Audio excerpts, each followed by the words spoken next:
Hello everyone. क्या आप Robin Hood को जानते हैं? हाँ, वही रॉबिनहुड जो अमीरों से लेके गरीबों को देता है।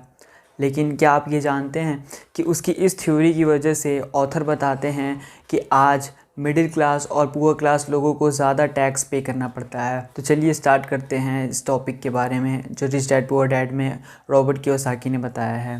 तो अब ऑथर हिस्ट्री ऑफ टैक्सेस के बारे में बताते हैं।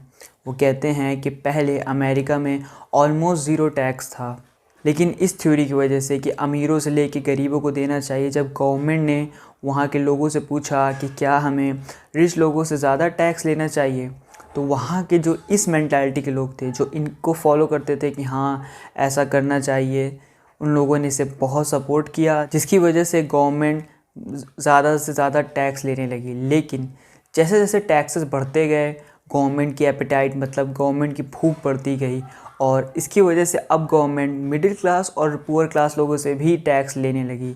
लेकिन ऑथर ये भी बताते हैं क्योंकि रिच लोग, क्योंकि उनका फाइनेंशियल एजुकेशन, उनका फाइनेंशियल इंटेलिजेंस बहुत अच्छा होता है, तो रिच लोग इस्केपिज़म ढूंढ लेते हैं टैक्सेस से। और उसका आज की रियल वर्ल्ड में एक एग्जांपल है कॉरपोरेशंस।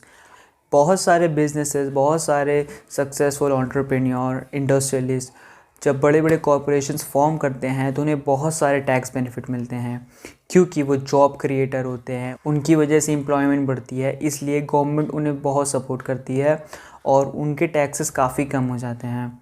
और वो बहुत सारे ऐसे लीगल लूप होल्स भी ढूंढ लेते हैं जिसकी वजह से उन्हें कम टैक्सेस पे करना पड़ता है, जिसकी वजह से एट दी एंड जो गवर्नमेंट की भूख होती है टैक्सेस की, वो मिडिल क्लास या फिर पुअर क्लास के ही लोग पे करते हैं।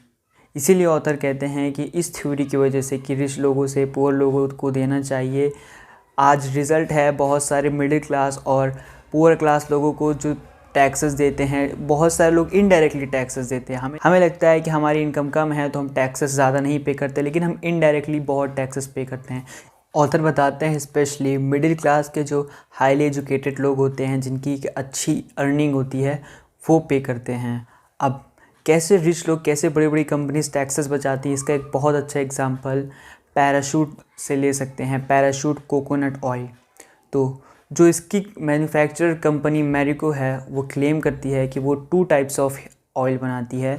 फर्स्ट है कोकोनट एडिबल ऑयल और दूसरा है कोकोनट हेयर ऑयल। पर मैक्सिमम लोग और बहुत सारे लोग ऐसे हैं जो कि एडिबल ऑयल को ही हेयर ऑयल की तरह यूज़ करते हैं।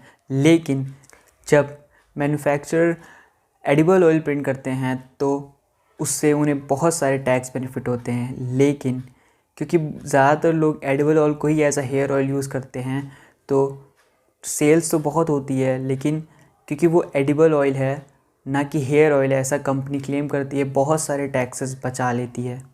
आप भी एक बार ज़रूर चेक करिएगा कि आपकी पैराशूट की बोतल पे क्या लिखा हुआ है। तो बातें हैं सेकंड एग्जांपल, जो कि है किट कैट। अब आपने खाया ज़रूर होगा, लेकिन क्या आपने नोटिस किया है उसके पैकेट पे कभी चॉकलेट बार नहीं लिखा होता?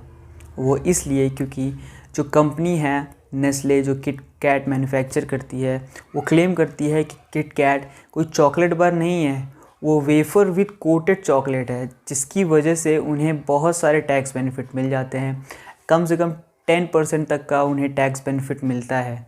और ऐसा सिर्फ इसलिए क्योंकि वो इस चीज़ को प्रूफ कर दिए हैं कि किट कैट एक चॉकलेट बार नहीं है, वो वेफ़र विद कोटेड चॉकलेट है। और वो इस बात को बहुत अच्छे से प्रूफ भी कर सके हैं, जिसकी वजह से अब उन्हें बहुत सारे टैक्स बेनिफिट होते हैं।